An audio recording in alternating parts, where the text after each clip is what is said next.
Good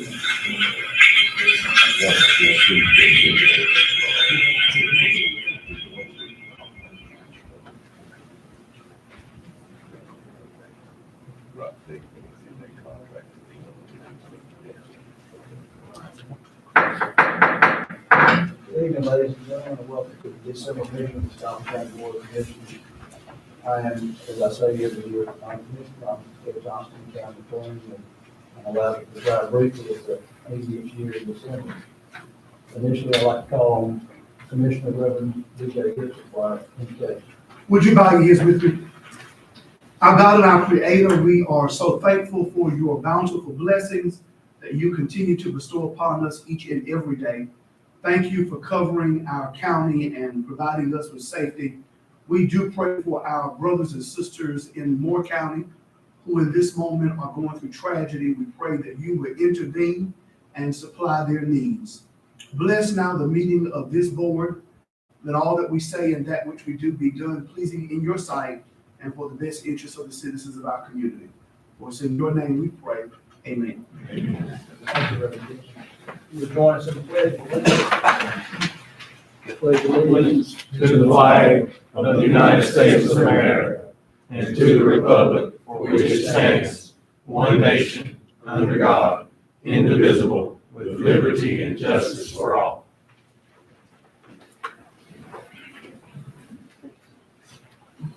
Before we get to the election of the chair this year, I'd like to recognize our newly re-elected Sheriff, Ralph Kersey.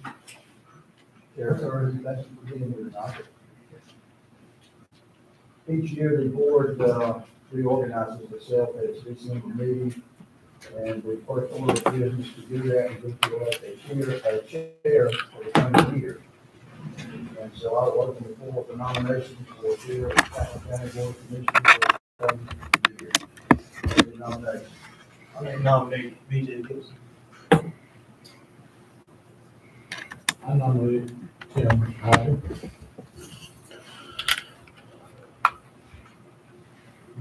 I second. Are there any other nominations? No, I'll close the nominations. We'll ask for a roll call vote. Mr. Robinson, do that. I certainly will. Let's see. I'll start over there. Commissioner Frizell. Kim Ivey. Commissioner B.J. Gibson. B.J. Gibson. Commissioner McFadden. B.J. Gibson. Commissioner Whit Gibson. Tim Ivey. Commissioner John Alston. Tim Ivey. Commissioner Tim Ivey. Tim Ivey. Commissioner Darwin Williams. B.J. Gibson.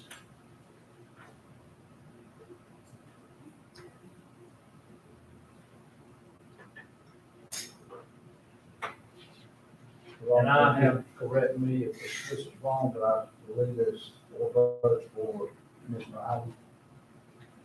I have 1, 2, 3, 4. That is correct.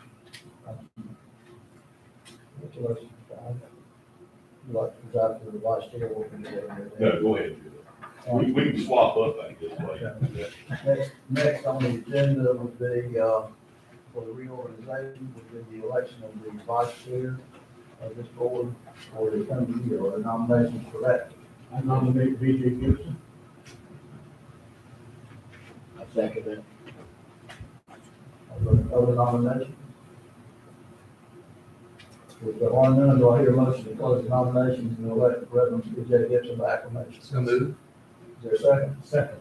Any discussion? All in favor say aye. Aye. Reverend Gibson, congratulations.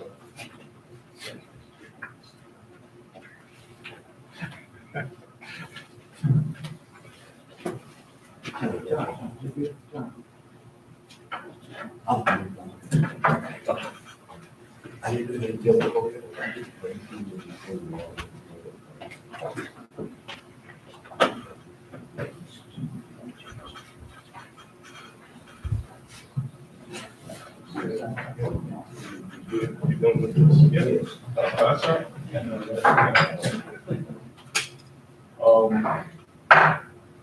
All right, thank you to the board.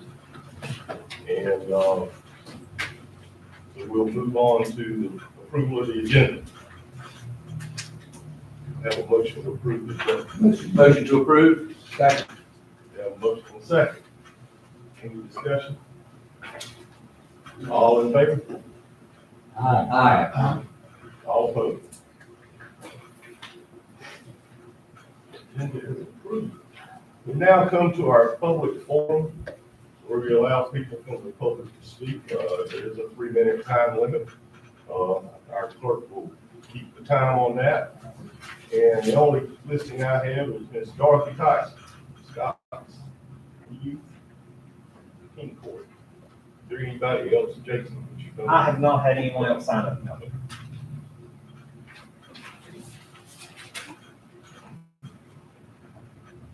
Good evening, Commissioners. I'm Dorothy Tyson. I reside at 17540 Leeds Mill Road here in Laurinburg. Thank you for the opportunity to come to you on behalf of Scots for Youth. Scots for Youth is a nonprofit wraparound agency that works with youth and their families. The services provided are community service and restitution, substance abuse education prevention, family, parent, skill building, and team court. The mission of Scots for Youth is to provide supportive community programs to prevent and/or to deter juvenile delinquency. I'm here on behalf of Scots for Youth to ask for funds in the amount of $25,000. And these funds will be used as follows.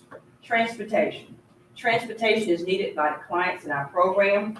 The increase in gas prices have caused a tremendous strain on our budget. We've already used half of the budgeted amount for transportation, and it is just December.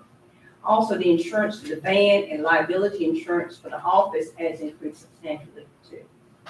The Teen Court program would like to have a volunteer appreciation program. This program has not been done in many years. And during this time, we recognize and thank our youth volunteers and our adult volunteers for giving up their time, their talents, and their resources to help to make the Teen Court program a success. And you will note that I am the Teen Court coordinator. Also, for community service and restitution. Restitution is very important. Some parents do not have the monies to pay the amount that is owed, which is set forth by the court. And paying the restitution is a way for the youth to go ahead and finish up everything and start anew.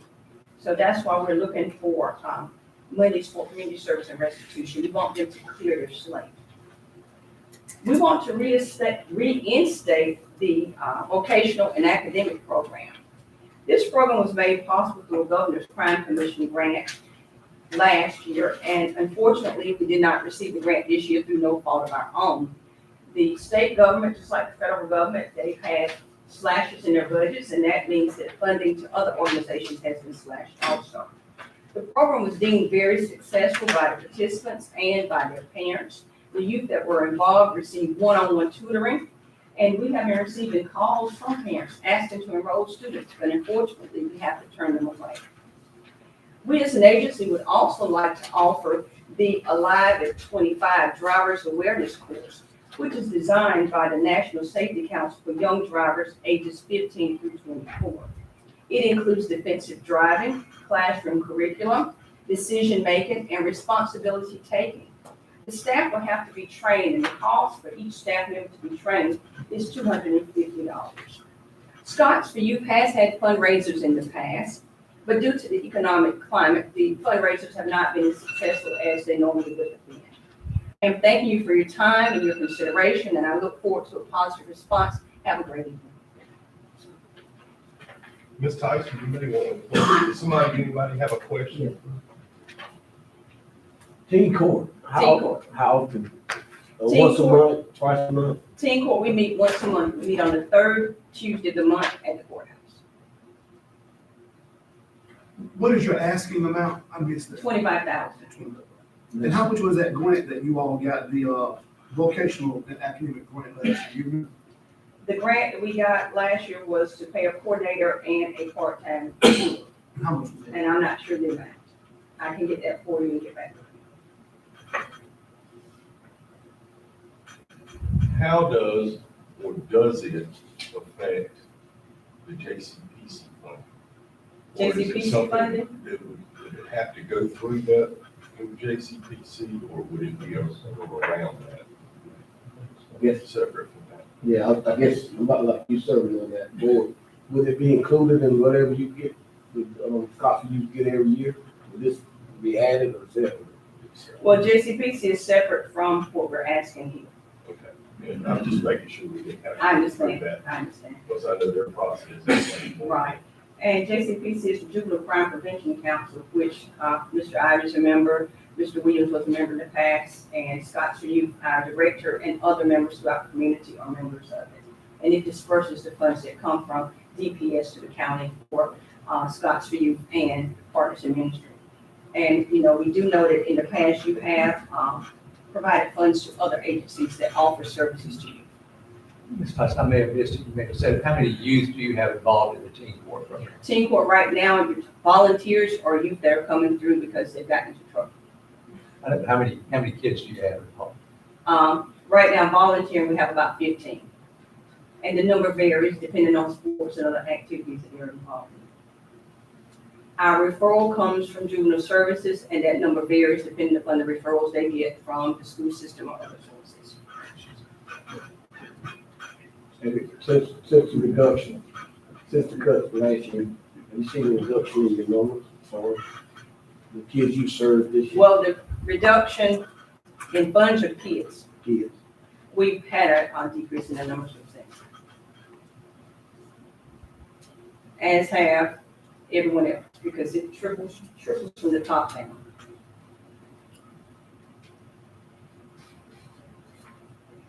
Thank you all again.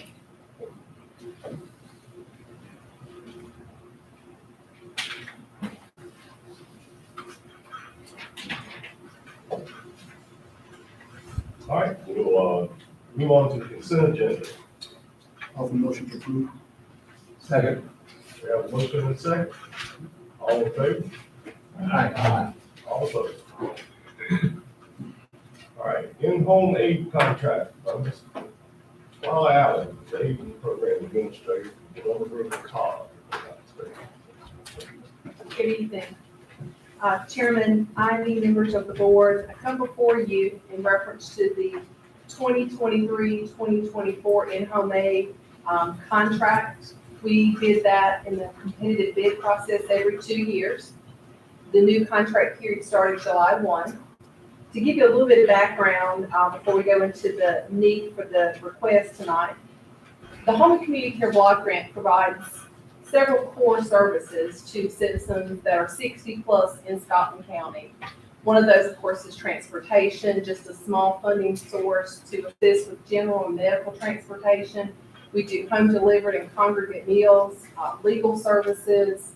You also fund the senior center operations for Scotland Place and also Wagram Active Living Center to offer older adults opportunities to engage at their senior centers. And there's also a core service for in-home aid. So these services are designed for individuals that do not qualify for Medicaid and they need assistance in their home. Scotland County funds level 1, 2, and 3. Level 1 services is basic light housekeeping.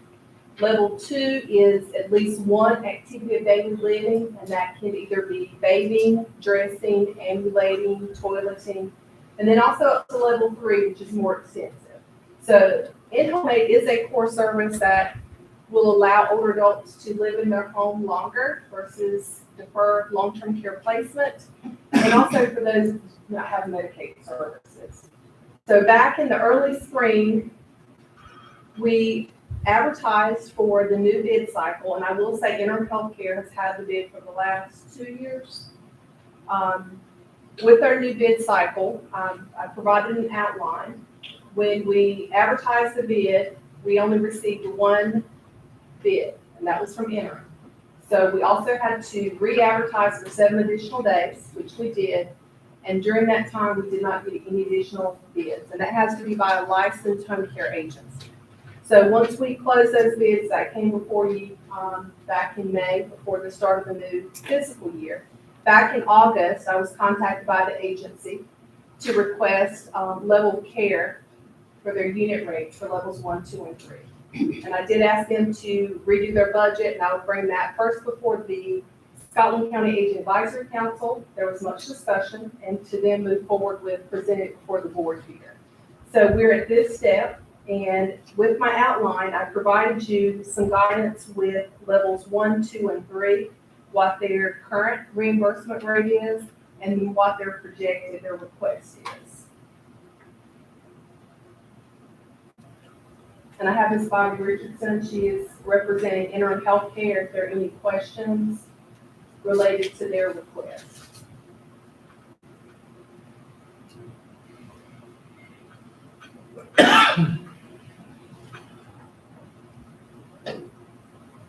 Anybody?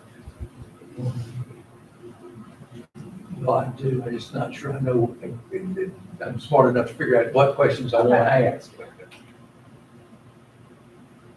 I see what you're proposing as far as the increase in wages.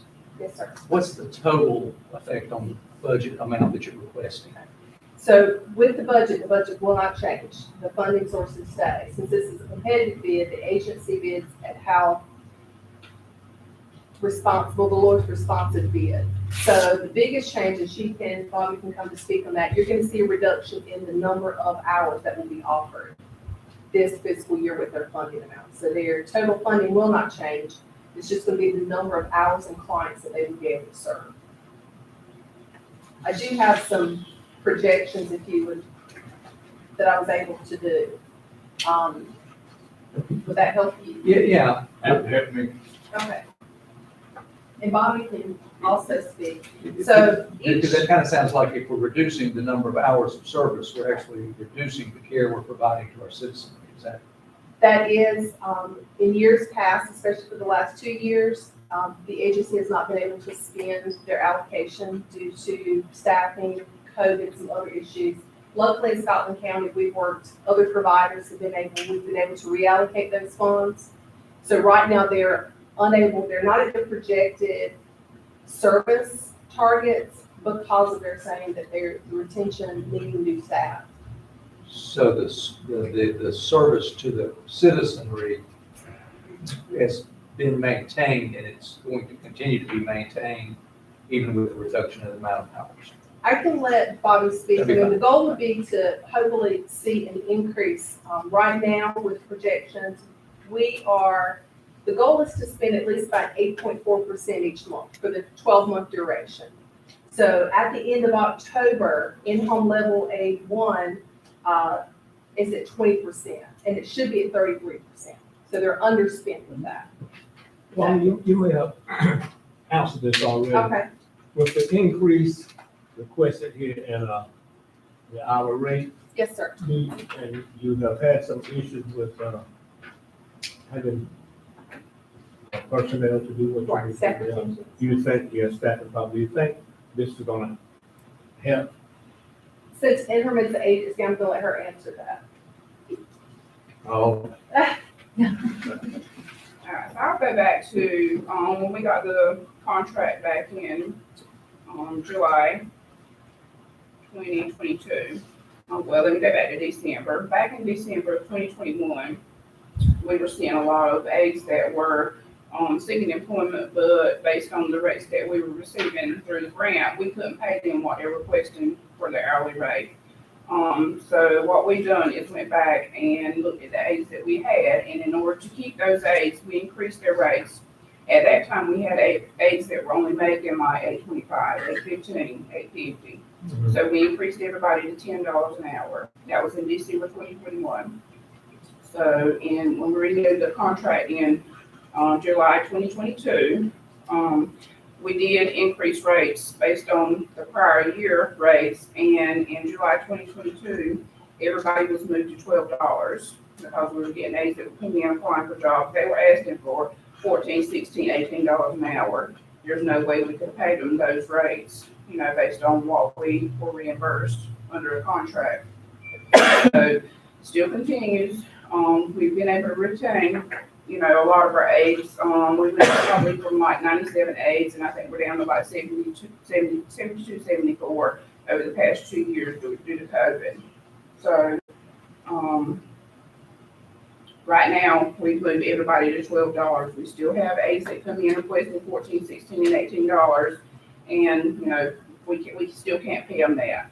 So we're asking for an increase due to aides coming in asking for higher rates to be paid. And we think with the increase in the unit rate to $23.84, that we would be able to do that. Back in December, we try to keep our gross margin at 43%. Back in December, when we increased to $10, it kind of dropped to like 41%. In July 2022, when we increased everybody to $12, our unit rate now averages from 34 to 38%. So we did take a decrease in our sales just so we could increase the rates for the aides. With the increase in their rates, it won't only say that we'll be able to pay aides that are coming in higher rate of pay, but it'll also help us increase rates for our aides that we have now. We've got aides that have been with us 30 years, and in December of 2021, they were still making $8 an hour. You know, I knew that was a problem, and I wanted to try to do what I could to try and increase them, to keep them with us and provide service to our clients, and, you know, for them to be able to, you know, make a living. So with a higher increase, it'll, you know, cover employee raises, higher rates for aides that are incoming and applying, and help us, you know, keep the retention that we have and hire new people. What do you expect the pay rate for them to be? We're averaging anywhere from $13 to $16 an hour. So they don't all make the same thing. They don't. And it'll be based on their experience, the work ethic, longevity, you know, with the ones that we already have and the ones coming in. If you calculate it, what's your best guess is the average of that salary is going to be? Let me figure it out for you I right don't want you to. Because like I said, we try to keep our gross margin at 43%. So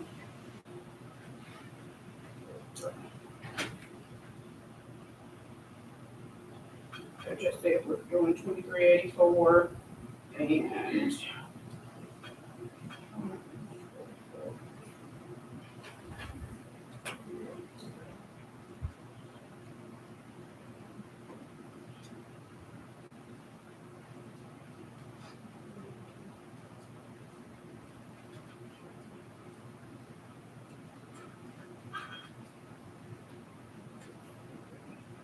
so the average would be like $13.92.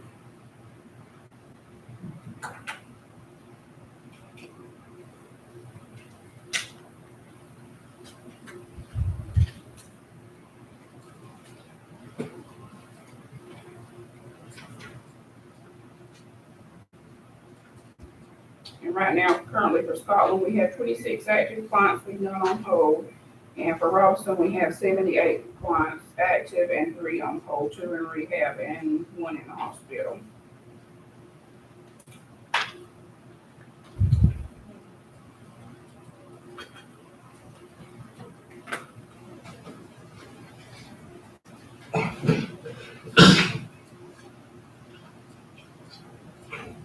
Any more questions? Thank you, ma'am.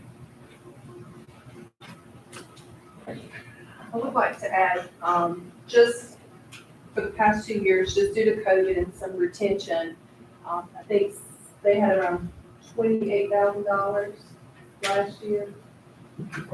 Yes, that had to be returned to the county. We were able to reallocate through the Agent Advisory Council to other providers in the county, so 100% was spent in Scotland County. This is one of those services that we know that it's desperately needed for older adults in Scotland County. And when she proposed the request, we discussed this would be the best avenue to take in order to be transparent. Since this was a competitive bid process, but we did not have any other agents to bid.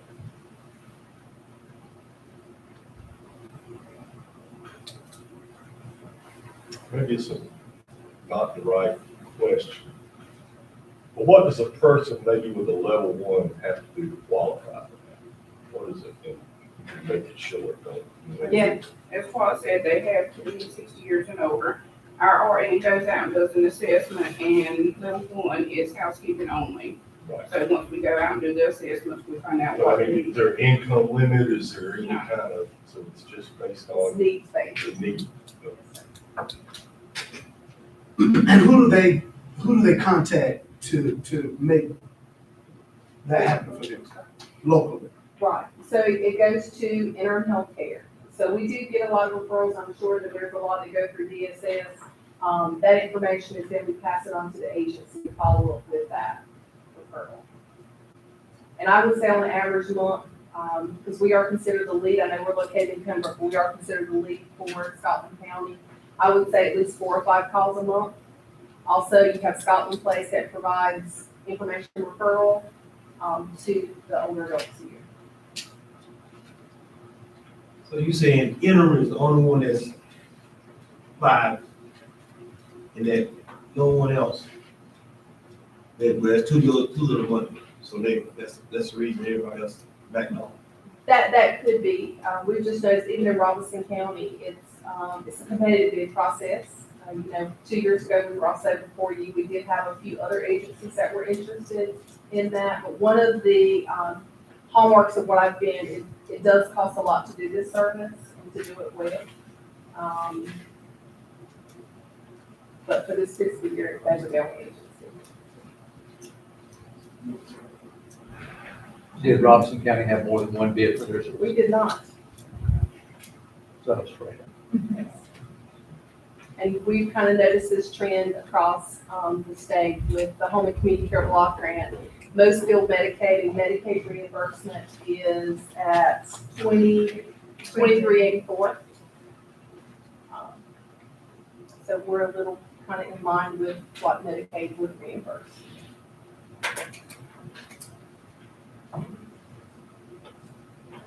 Okay, thank you. Thank you both. All right. So that be a motion? She needs action. We will now ask if Okay. anybody wants any more discussion. Action. Pleasure. Make a motion that we go ahead and accept approval. Second motion, second and a second. All in favor? Aye. All opposed? That's it. Thank you, ma'am. We'll now move on to our next item, which is the real property bid that had a presenter, I'm assuming that's Kate. Yes, sir. We have had a bid placed on property that's been foreclosed. It's out on 74 in Gibson Road. It's actually on the other side of the Gibson Road that was rezoned last month. This is, the bid is from someone who is an heir to the previous owner. The county's policy is to accept bids from adjacent landowners that reside on the property, or the previous landowner, or someone who is an heir to the previous landowner. They have put in a bid of $22.25. The past due taxes were $1,563, I believe. So this is the amount of the past due taxes plus the cost to advertise. And if the board accepts this, this will begin an upset bid process. So it would be back to the board in January. So there is no takers, there's nobody occupying it. There are no residences on the adjoining property.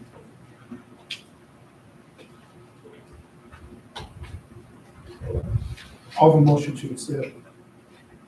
Second. Motion and a second. All in favor?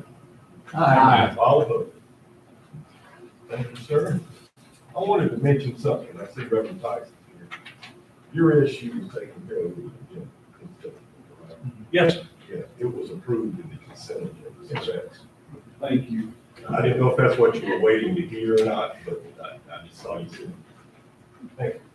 Health department update. Ms. Deaver is, expresses her regrets, but she's not able to be here this afternoon, so. Okay.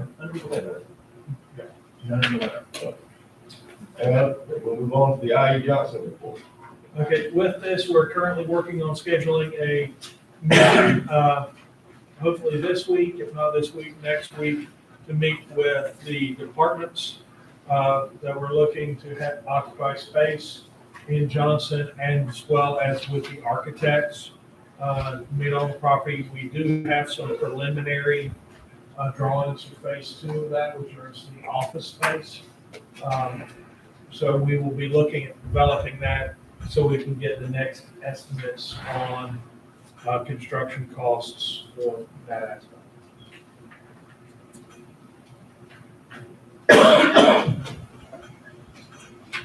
Where are we with phase 1? The gym and all that stuff? The asbestos abatement is, I believe, complete, and it is currently in construction another way. The contract completion date is June. Kevin, can you kind of bring me and Bo up to speed? What is phase 2? Okay, with this, I.E. Johnson is, phase 1 is the gymnasium and getting space available for Parks and Recreation. That is the first part. The goal there is to have it available next summer with the contracts that we have. Phase 2 is the renovation of the front portion of the building where most of the classrooms were. With this, the current concept is, and this is all going to change to different degrees, but looking at moving some of social services into the building, as well as cooperative extension space over there, and renovating the, well, there won't be a major renovation to the library, but making that, upgrading it so it would be community space, available for county functions as well as community functions, and also looking at upgrading the cafeteria to make it a commission. Commissioner, what Change. is there any particular reason why you moved to public service? Looking at the space, looking at the best use of the building, as well as social services has been in a space crunch for years. And this is the opportunity to address that. And it was honestly, it's the only department that can practically use that much space. Or you gonna just move all of it? No, just, I believe around 24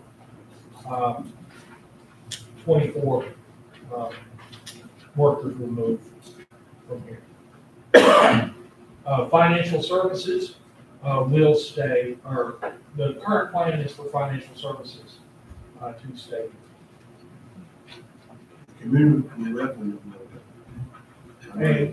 And also, it also would allow for additional space right now, especially when DSS, Cynthia's place is fairly unique in the region, but unfortunately, they do have situations where they have to bring children into custody, put them in safe space at odd hours at night, throughout the night. We have children who have to spend the night there or even a couple of days there. And we could actually go into some of that space and make a more appropriate space for that emergency need for there, as well as additional visitation space. So that's the house. Yes, sir. All that house. Yeah, that Cynthia Place is a small house on the right hand side. Where you take from the children? Yes, sir. Kevin, I know you said you agree with department heads. And I know early on, the health department did not say anything about needing any of that space. Do they want any of that space? Right now, they're looking at, using some of that space for storage. Also, some of the extras, some of the items that they need is actually meeting space, community space. So they can have classes, educational opportunities, and with that, that's already being built into the project. So they can use, they can have their diabetic classes, they can have different functions, there as well. But also depending on exactly how, some of the services that social services needs, that there may be some additional services that we want to coordinate in between the agency. It may not be public facing services, but, you know, that's something that we're still going to work. And that part will not be, we would hopefully be able to be in a position where we can go out for bid February. But we have DSS workers that work from home now because there's no place to put them. Yes. In the office, right? How, you know, I mean, We have, well, we did that before COVID was, we have about 8, but none of them are social workers. They're all economic services. but they don't have an office either. Well, they come into work once a week, they do, But they mainly work from home? yes. Is this due to the COVID or? No, we started this before COVID. When you say economics, you know, like food, Food, gas, nutrition, Medicaid, Eligibility. yes. And but that was, they were working from home because there wasn't adequate space, is that correct? Right. So you're saying when the IAJ starts up, there'll be no more working from home? Everybody have office? Is that what you're saying? No, sir. So how many would you have working from home then? I'll have the same. It's also an incentive for our staff. The staff that work from home are required to do 15% more work a month than staff in the office because they're not getting calls, people aren't coming into our lobby, they're uninterrupted because they're working from home. So we require them to do more. And if they don't, they come back into the office. Or if it's not working out, you know, you have to be pretty self-motivated, organized to work from home, and if you can't do that, then you have to come join us back in the workplace. But even with that, they still have, people who are working in modified closets. Right, okay. So hopefully this would allow them to actually get people In decent work. in better working spaces.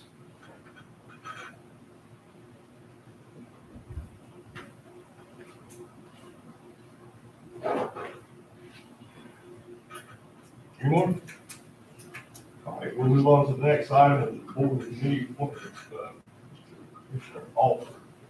Thank you, Mr. Chairman. This month, the appointments to be made on one board, that is the health board. There are 3 positions that can be filled tonight. On that board, there's a dentist position that has been advertised for more than a year with no application from a licensed dentist. According to North Carolina General Statute 138-35B, a member of the general public can be appointed to this position if there's no one licensed to fill it. Tonight we have 3 positions, 4 applications, so I'm recommending Nicole Monroe, Betty Goldston, and Stephanie Lewis. The board does not have to take that recommendation, of course, and that's my recommendation. And one of those are to fill that open dentist That's spot. right. Betty That's really gonna Goldston be a- would be the one filling that. She has previously served on the board with no conflicts. There's no conflict. I don't know of any from Elizabeth Ennis, but she works there. So I just want throw that out She there works at the health department. at the health department, so I just recommend it. Let it go. You can. If a dentist, how long are these terms? 3 years, I believe. If a dentist were to move in, or one of the local dentists would agree to be on that health board, would they supplant consultant? Yes. Or only at the end of that term? I would say up to a year, but I don't know that. I think the way the statute, if I've read it correctly, of course, Mr. Johnston is our attorney, but I think the way it reads is if there is a dentist that applies for that position, a licensed dentist, then they would take preference over a public member. Of course, you'd have to vote on it. Yeah, of course, it have to come back to the board to be voted on again. So do we leave that advertisement out there open? I think we can. I think we can leave it open. Yeah, because it's still on there. I would just take the public member and the nurse off. Because those have been taken care of, with those people, with the nurse and with the member. Okay, which one of these is the nurse? Nicole. And she currently serves on the board in the nurse position. So she could be reappointed. Yes, she is eligible for reappointment. I think she's only served 2 terms, and she's eligible for 2. I believe she was highly active. She is very active. She was at one point, I think, the vice She was chair. last year. She works for the school system. Who are you on that board? Do you have any thoughts on those, on that motion? No, I think we do need to go ahead and fill it. We struggle, because some of the people who are on our board now, which is the reason we brought it up to Jason to make sure we reappoint, the attendance is not good. But we do struggle with our licensed professionals not wanting to serve, and that's an issue in a number of categories right now. Some of them who serve have been serving forever, because nobody else will, and some of them are actually retired in their profession, but still serving. Currently, we have a physician, a veterinarian, and a dentist. All need to be filled. That all need to be filled. I have not received a application for people who are currently in those positions to be reappointed. And they get now. Yeah, and they, according to statute, they serve until such time that someone is appointed to take their place, and they take the oath. But Judge, what time do they meet? they meet every other month at 6 o'clock or 6:30 over at the health department. Is that correct? That is correct. Mr. We got a meeting coming up on Thursday. Okay, I thought so. And it is every other month. The people who are in those appointed positions now, who have been on there for some time, who aren't replaced until somebody is sworn in, are they attending? Are they trying to attend, or is that part of your attendance problem? Part of our problem. Ms. Alford has made a nomination. I'm going to second the nomination, that once he's moving with. All right, so we have a motion and a second for the applicants, Nicole Monroe, Betty Goldston, and Stephanie Lewis to be appointed to the health board. All in favor? Aye. Aye. Any opposed? Guys have it. Before we move on this particular one, I need some advice on this. I know there's a couple of chairman appointments that need to be made tonight. Is it tonight they need? They can, yeah, it's the pleasure of the chair, whenever they're made. And we do have a section for committees at the end as well, for the commissioner. Okay, we can do it. I'm sorry. Then we'll move on to town manager. Okay, with that, going over 3 quick items. Southeastern Community Action Program. It's a long time, again, talking with them, with their executive director. I will have a meeting with them and their architect on December 15th. They have an architect on a different project they're working on, but I will meet with them on site And their goal is to have a concept to discuss. It will not have architectural plans, but it will not be final, but it will have a concept that can provide the commissioners as a vision to what they're looking to accomplish. And they do intend to come back at the January meeting to make that. Now, is that just that spot of land, or is that part of the building? What I talked about with them was the 4.5 up to 10 acres of land, as well as that annex portion. Yes. Okay. Because I don't think that they weren't interested in, the rest of the building was too big. I can't be there that day. Okay.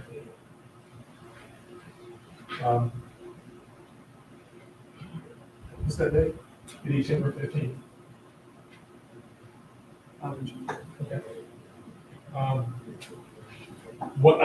I did have a meeting, Town of Wagram reached out to me, made a request. So I had the first meeting with them, the town of Laurinburg, as well as our engineers, to discuss developing a connection in between the town of Wagram and the county so that they can purchase water from us. And this is just preliminary concept, but we did set them up with our engineers so they can start the process, figure out what, get enough information so they can begin grant applications to fund that project. But just as a point, the town of Gibson also purchases water from the city of Laurinburg for us. The last item I have, during the short session, the county obligated to hire KTS Strategies as a lobbyist, seeking additional funds for a number of projects. Representative Pierce should be sending out, if you've not received the letter, you will be receiving a letter from Representative Pierce looking for the board's goals in the long session, which will start in January. But with this, the question I just want to raise is the board interested in engaging KTS Strategies again for the long session? The big project that I know we'll have, I'm estimating what's going to come back in for Johnson. It's going to exceed what we have for budgets. The budget on the gym was double what the original estimates were a year before. So we will need funds there. We are also currently going through the grant process for a federal grant passed through the state, looking for an expansion of our EMS building, actually a replacement of our EMS building. And those are both, we have the application in, but that's something else that KTS Strategies or someone could help make sure it's not forgotten.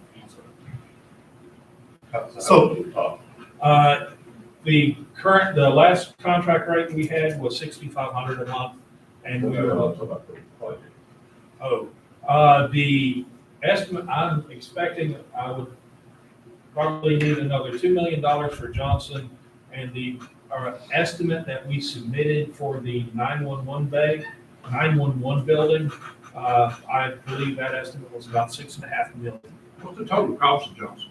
Do we have anything? What we think it's going to be?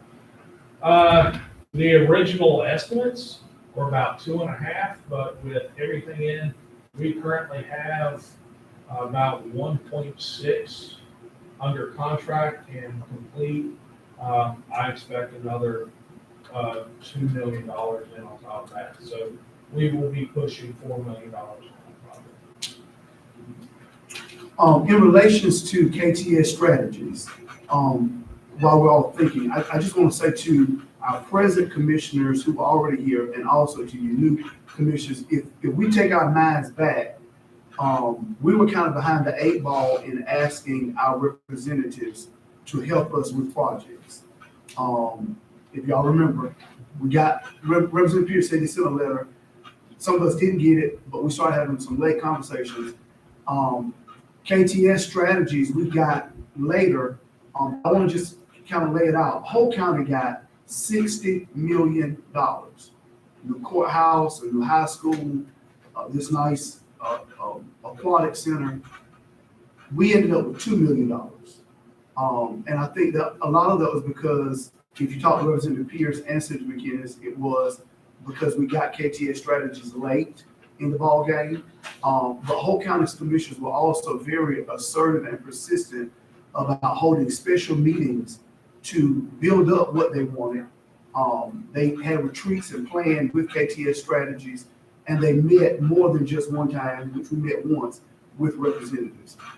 So I want to encourage us to secure KTS strategies, but also that we try to find some time, and I know it's hard because of the holidays, but that we hear from our constituents about some of the things that they want, and then that we have a planning session so that we can talk about, I mean, these two things are fine, but there's a whole lot of other stuff that we need to at least ask for that we can provide our citizens. And you know, I believe if you don't ask, you don't receive. If you ask, you at least stand a chance of receiving. And if our neighboring county was able to get 60 million, I can only imagine what they're going to ask for in this upcoming session. And we're only talking about asking for another 2 million. But I think we've got to be assertive about it, and plan and have those conversations, not just amongst ourselves, but also from our constituents about some of the things that they want to happen. And I understand KTS strategies can tell us better, but I understand there's going to be some wiggle room in the budget coming up or some funds available as there was in the short session. So, If you ask for 2 million, you may get 2 million. If you ask for 40 million, you you might may get get 20 million. Have not because you asked. That's right. I mean, that's a lot to decide not, but I think we need to plan on a special meeting so we can have those. So maybe we can pay more commission. I think they would probably love that.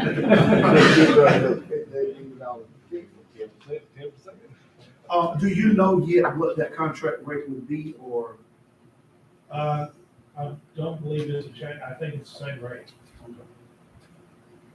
But it's a term of just that long section, right?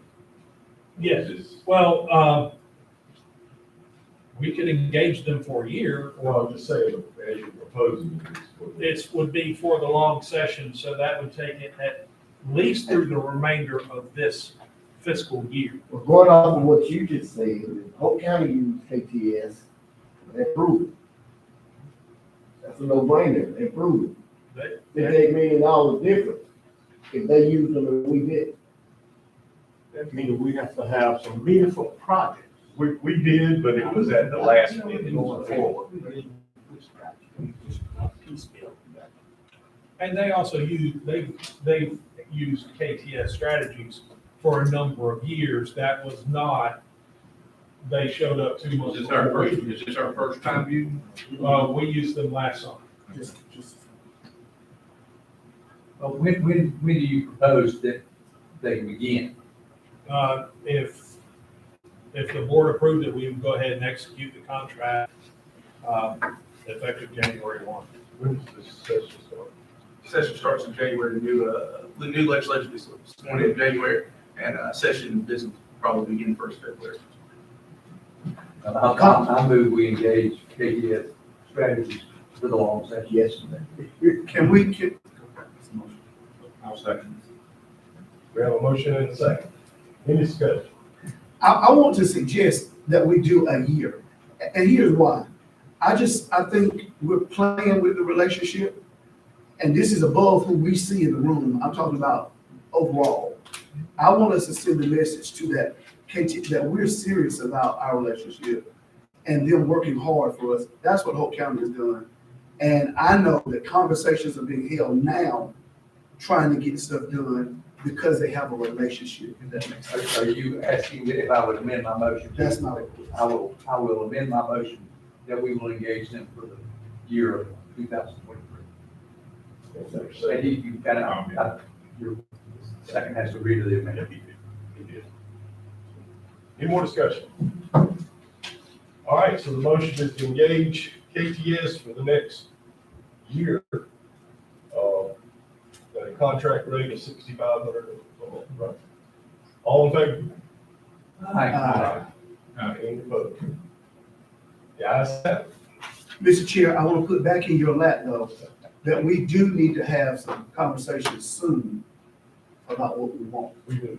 and playing with KT's strategies about how we. I remember last year, we put that all together at the last meeting, and so what we got anything. Are we gonna include, I know Laura Hill hit the rec center, are we gonna include Gibson? Yeah, give some different comments. In the conversations. And they've been included in some conversation. All right, thank you. All right, the next is the county commissioner news with the commissioner boards and committees, and I'm gonna start with that little caveat on the boards and committees, because there's a couple of items, that I know of that need to be addressed. One of them was, I think one commissioner wanted to move from the fire commission to the DSS board, and a new commissioner willing to sit on that fire commission. So we wanted to possibly take care of that tonight. That would be Commissioner Gibson, DJ Gibson, moving to the DSS board to fill the commissioner spot for Commissioner McCall. And the fire commission, that Commissioner Brazil would take his spot on that.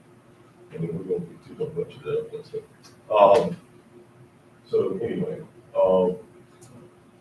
we have a motion for that. We need a motion for that. The problem with that is, make it clear. I move that if those two folks are willing to take on those positions, I will move that they be assigned those two boards. Second. We have a motion and a second. Any discussion? All in favor? Aye. Any opposed? The ayes have it. Thank you. The boards listed are the boards that we currently have members sitting on. I made a list of mine. I don't think Jason only sent them out here. There's 15 on the list, and I actually left one off. It's a subcommittee of the COG, but one of the COGs. And because when I inherited that COG from Mr. Alford, I also inherited those subcommittees. You don't remember that part? I don't remember that part of the conversation, but let me just say, it's becoming taxing for me to do this. And I may add to my plate again on another one, so I'm not asking for any volunteers tonight, but if people want to take a look at these and figure out what they would like to do, JCPC is a good one, but we need. I like that one, and also Parks and Rec. Well, those two I have, and those are two you can make. That's what you want to do, absolutely.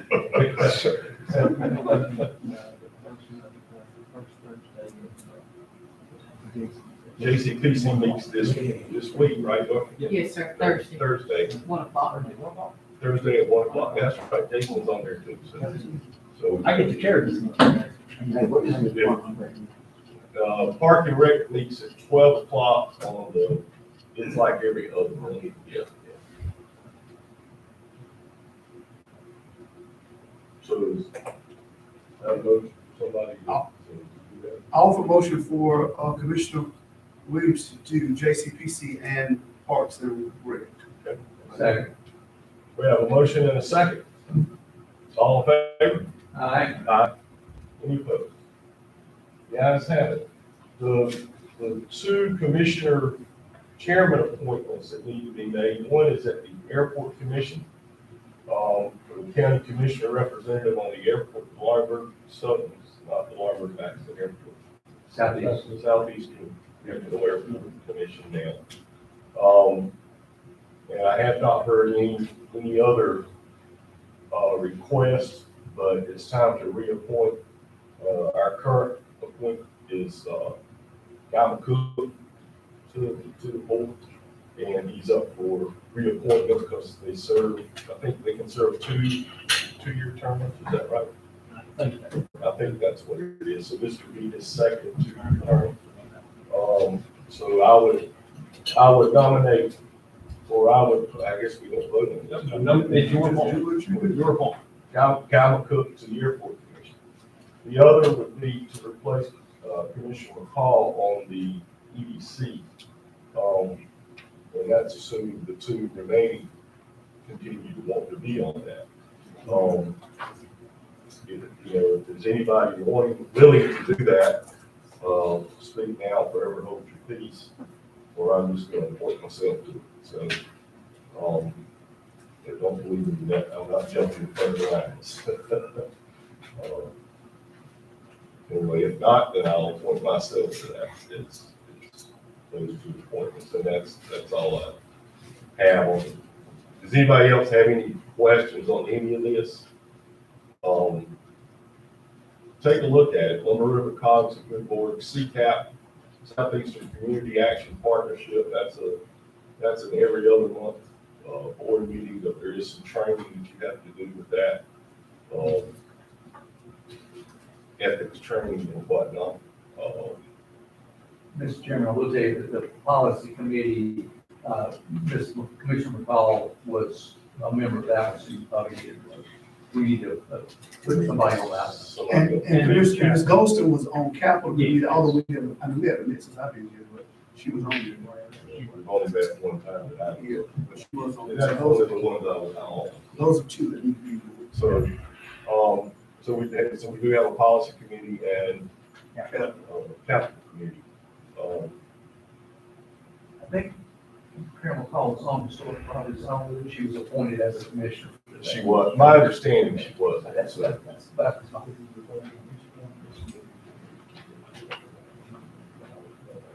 But I don't think that was the commissioner. Is it? He's appointed, did we have this discussion? Yeah, we had that discussion before. It's technically, no, it was not a commissioner. It was not because she was a commissioner. It can be a commissioner. Don't you need somebody, or are you saying she can continue to serve? I have got that, she can continue to serve, but I have got that on our website, listed on our website for any applications for anyone that might. Assuming she still wants. And she has submitted an application for that. But I have it on our website in case anyone else wants to apply. Yeah. So we're now seeking volunteers for the capital committee and policy. Capital committee is not very often, and I don't think the policy committee is really that often. Commissioner Brazil, would you be interested in the capital committee? I'll take the capital.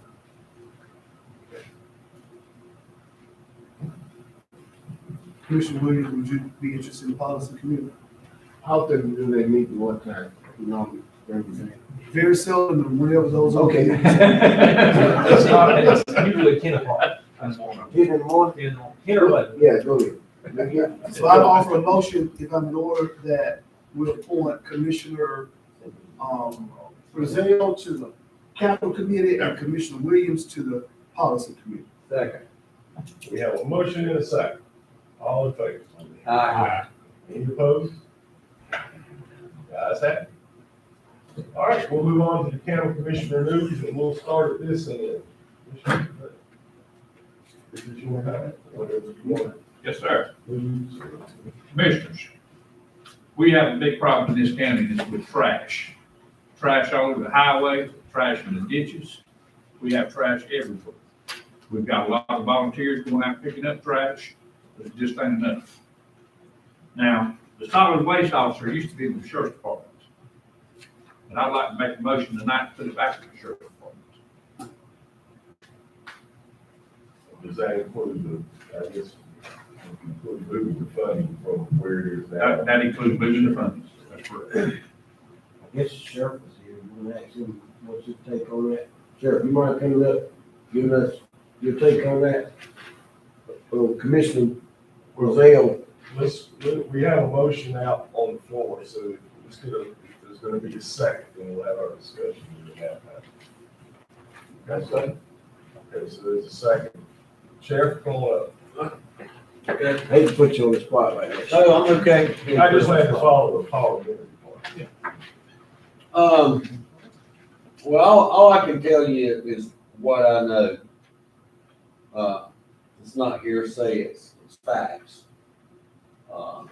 See, I've been sheriff now for 8 years, and we try, and I believe we have probably participated in about 98% of the litter sweeps that they have a couple times a year.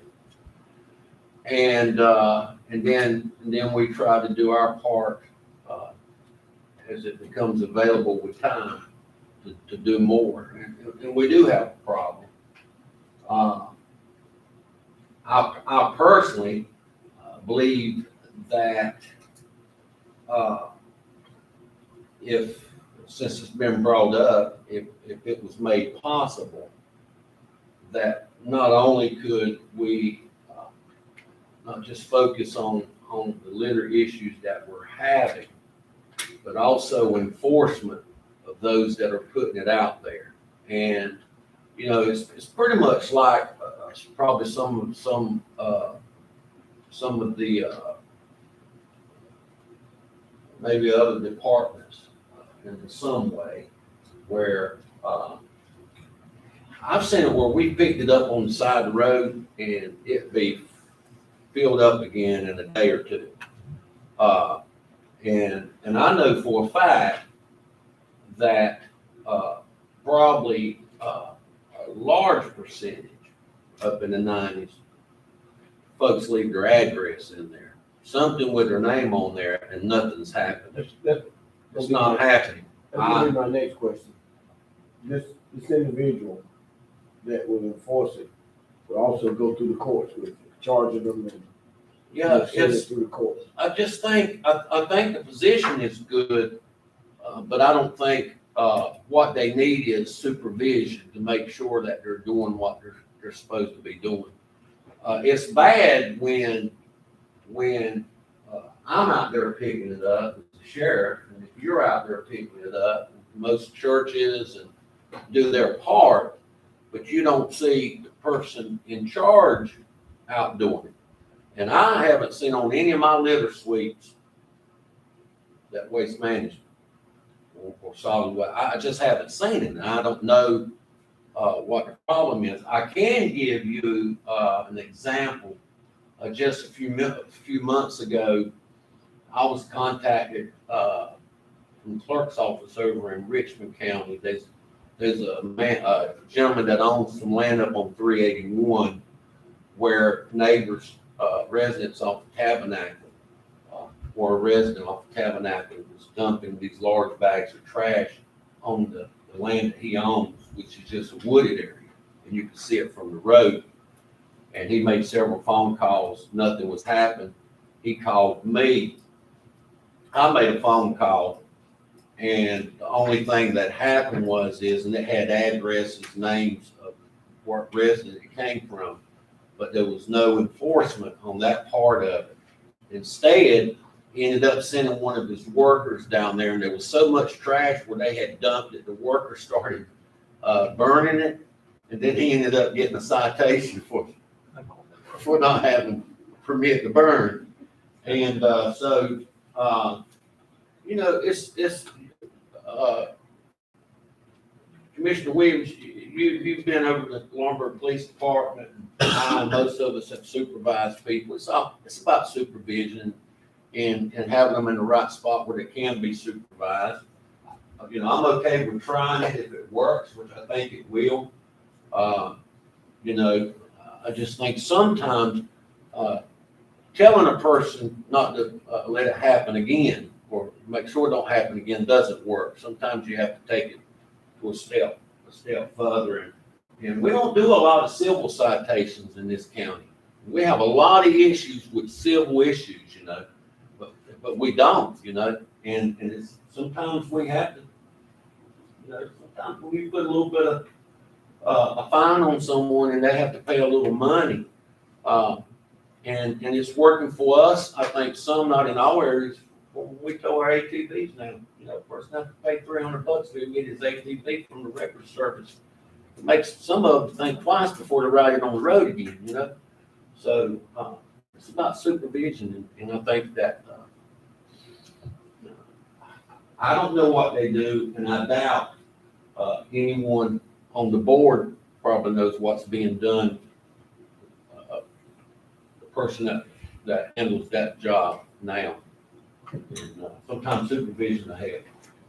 Commissioner Williams, answering one question you had, the solid waste enforcement officer does have the authority to take people forward and has in the past done that.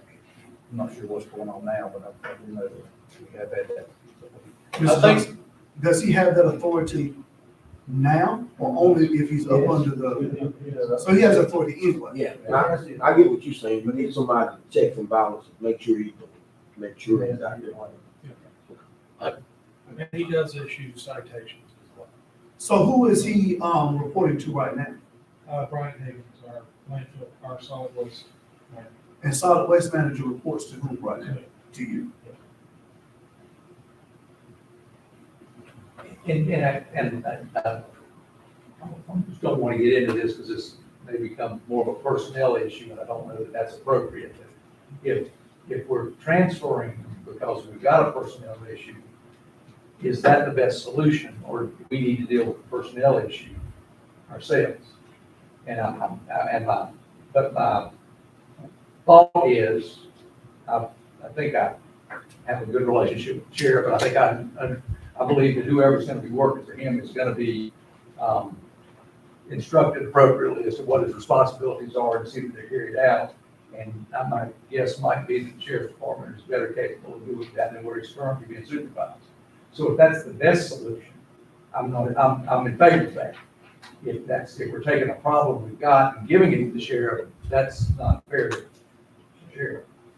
So, My thinking, just one little thought is that since it's taking place on the public highways, seems to be perhaps more appropriate fit come under the sheriff. Maybe we can get a little more bite out of it.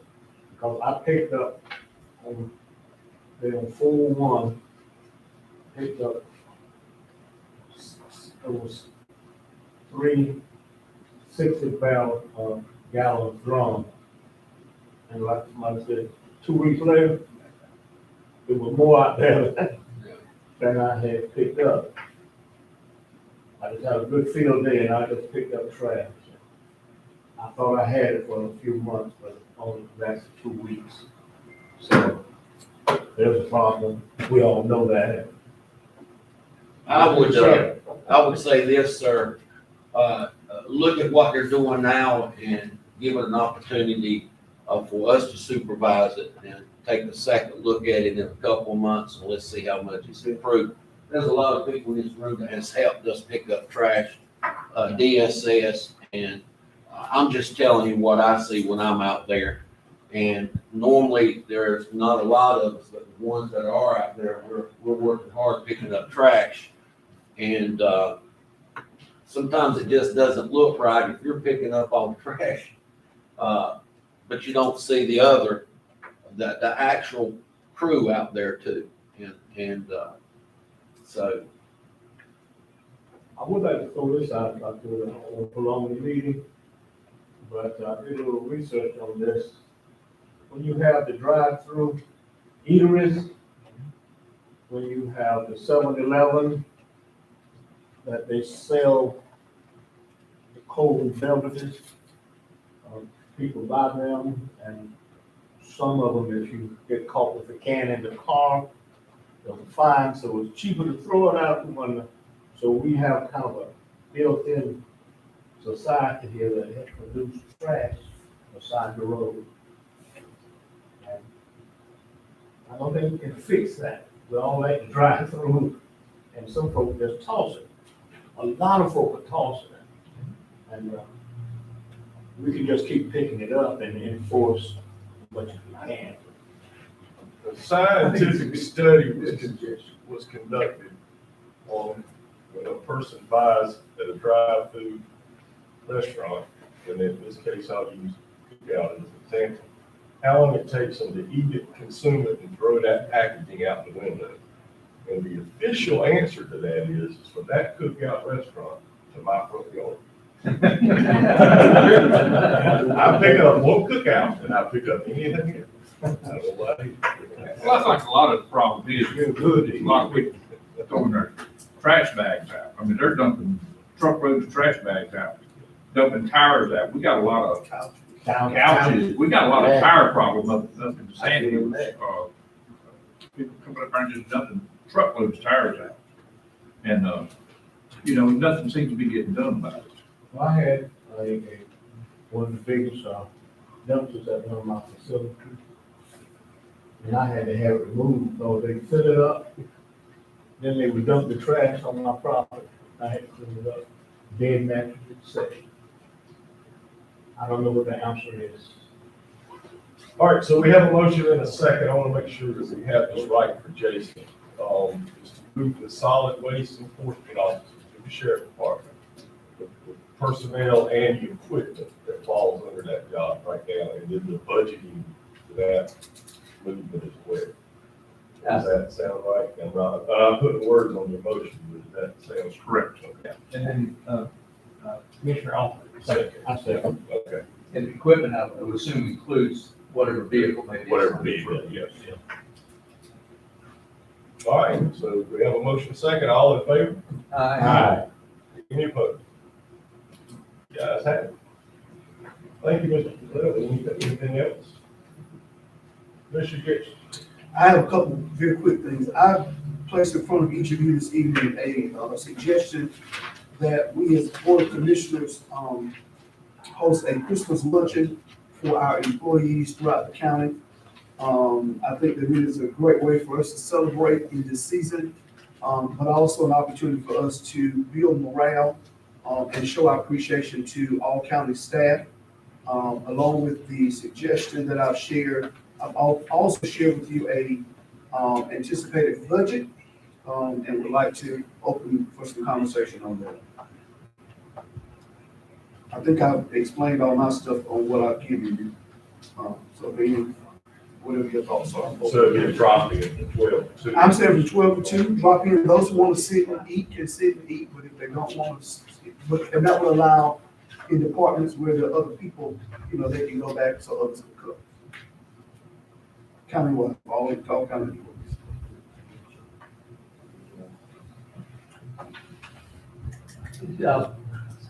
Commissioner Gibson, do you have in mind what the menu might be, what kind of food you're talking about? It's all, it'll be on page 3. That's the amount of catering. Yeah, I reached out to 2 caterers. That was the only caterer that was actually between the 2 that was available. And that's the menu that they sent us. We can change it if you like, but that's what they sent us.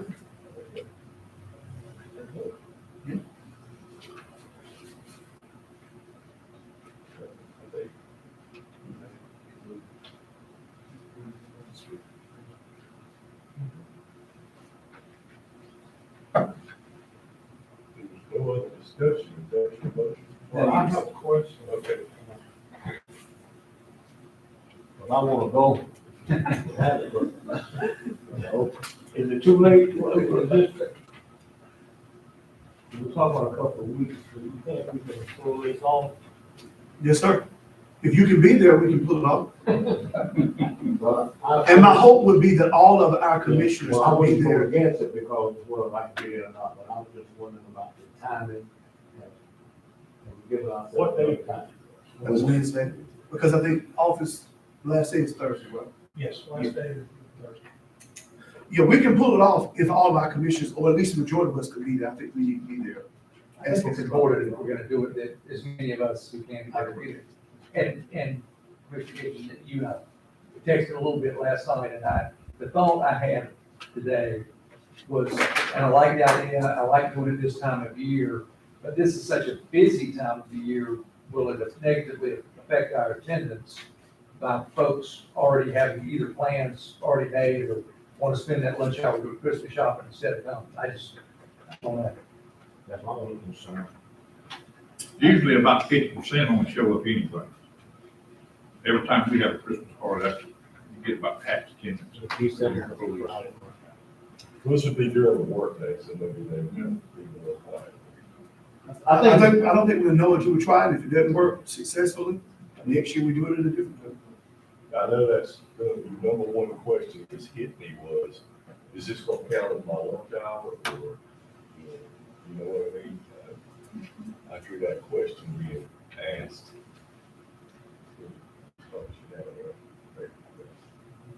I don't want to necessarily put any county employees on the spot, but does anybody have a thought out there who is a county employee as to the timing of this?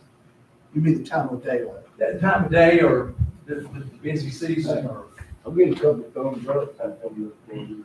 like, I see it. I think it's a perfect time of day, because my staff either have to go at 12 or at 1 because the building can't close. The time of year, we took, people will either take the week before Christmas off or the week after Christmas, but, I agree with Commissioner Gibson. We haven't had something like this for county in a long time, and It's a I good gesture. appreciate it. It's a good gesture. They all, They don't get to I come in to get a meal. I'm going to get it. I mean, I come in to get a meal, if I'm off, ain't no shopping, I take 1 o'clock, I don't get that meal. Door prizes are involved, so You got more staff than me. Yeah, Yeah, the admin, finance, and clerk, register of deeds office, we're doing something as a group that Friday before. So I think because we're thinking most of the people are gonna be off that following week, you're gonna have very few staff members still working that last week before Christmas. They don't have to be working to come eat. They will not show up if they're not working. Sheriff, you got a thought? You're never off, so These people are gonna be there. They don't eat. Anybody else have anything they want to add?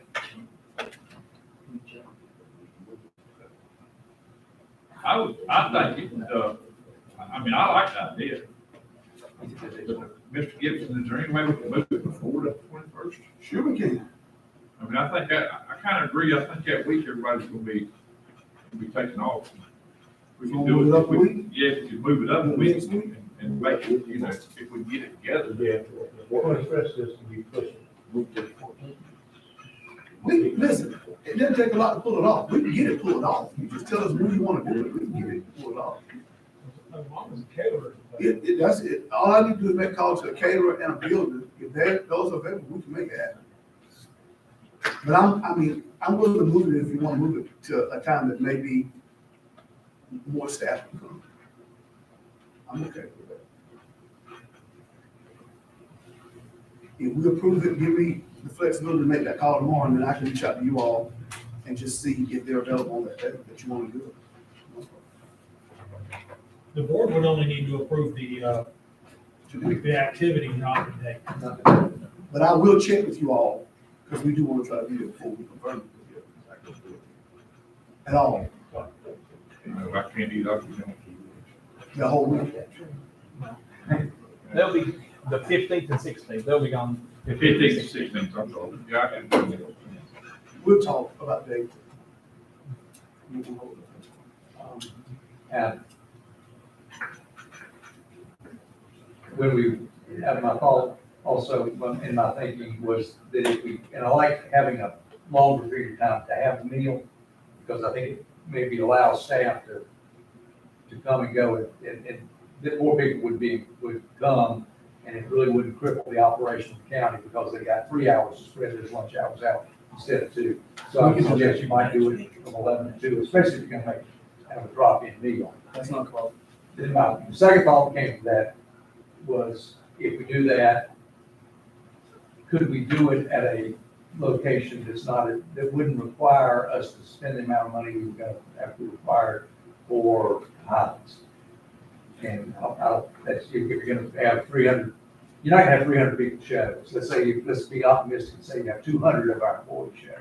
And they're spread out over a three-hour period. You may not need a space as large as that. Do you have a suggestion? I didn't know whether one of the churches would be big enough to do it. That's, Got a new community center along that's a huge center law.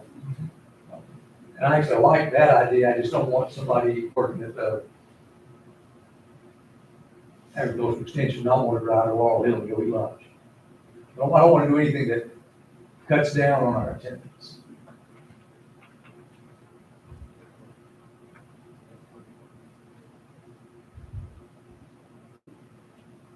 You started a motion. I'm willing to vote for the motion to do it. Those ideas are different. I will second that motion. I walked to the back of the, yeah, I walked in the middle. I'm willing to It's my favorite. vote positively. And me and the chair will work with county manager and work out all those kinks with them. And whatever you decide. Are there rooms here in this facility? This is the only. Yes. Yeah, But if they're not all coming at one time, Well, let me just say this, guys, because I deal with church people a lot. It's more than just the room and the size. It's, you want to have it nice. You don't want to just throw it in a room and say, come have lunch. I mean, the atmosphere makes it good. Large community would be perfect.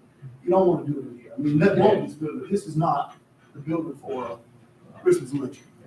So if you all will approve it, me and the chair and county manager will work out the details and include you all in those conversations. Now, And we'll have folks come some. on this, we invite the folks that will be working most of them. Right. So they come in as if they were dressed for work and all of them not, you know. That's right. There's no perfect situations. I'll second the motion, you know.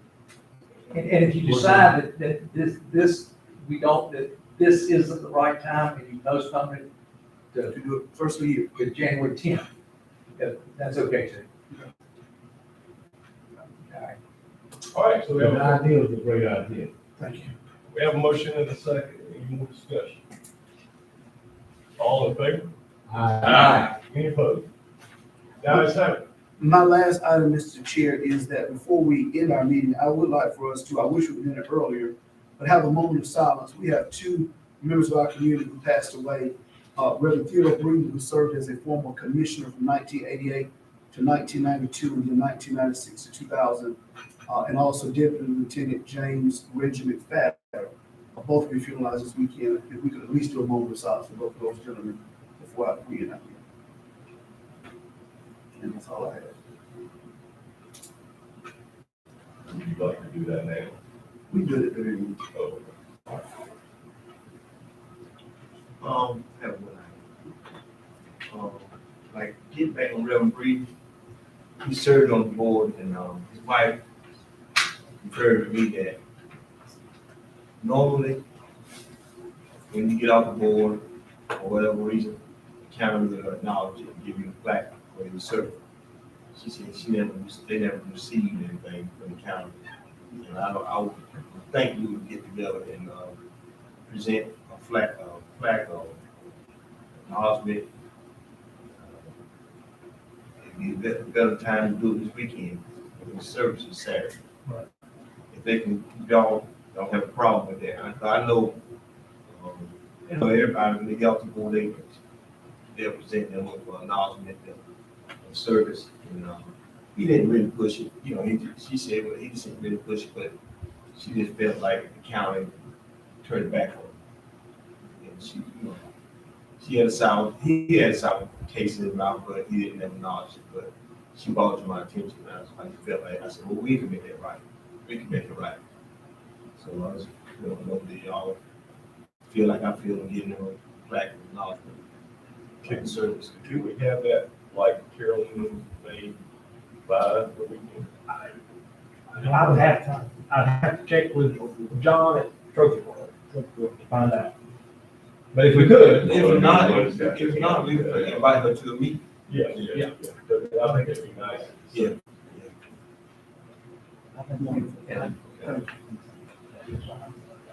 Jason, you got that? yep, Yep. If we're able to do it, I will take it to Commissioner McFadden so that he can present it, if that's okay with y'all. So that he may present it to, if he can't get it. Neil Real Reed, because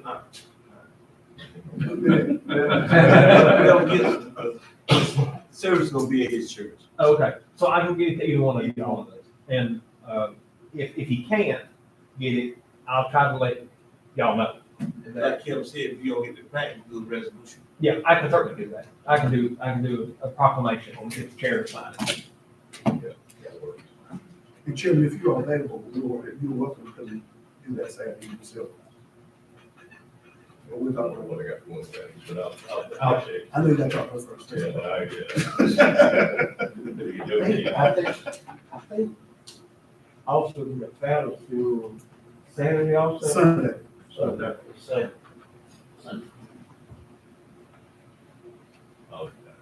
That's not- Mr. Williams. Just glad to be here, to do my part. I'm pretty sure upcoming meetings, I have issues. I got a few things that I want to address. Tonight is not tonight. I'm talking about members of the community, those things that want to, but I will be bringing items to the table. Just glad to be a part. I was gonna bring up Commissioner Theodore.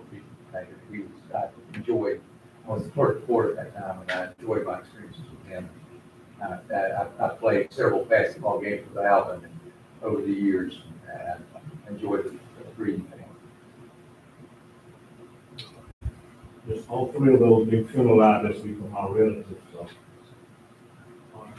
Bringing it out real close.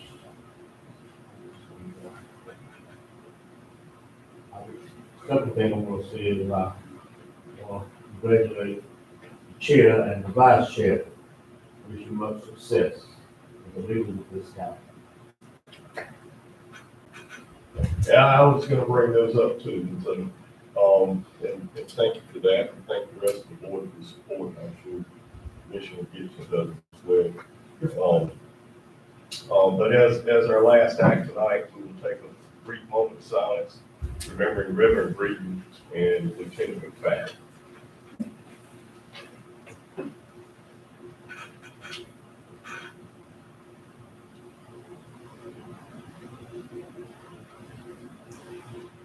All right, we thank you.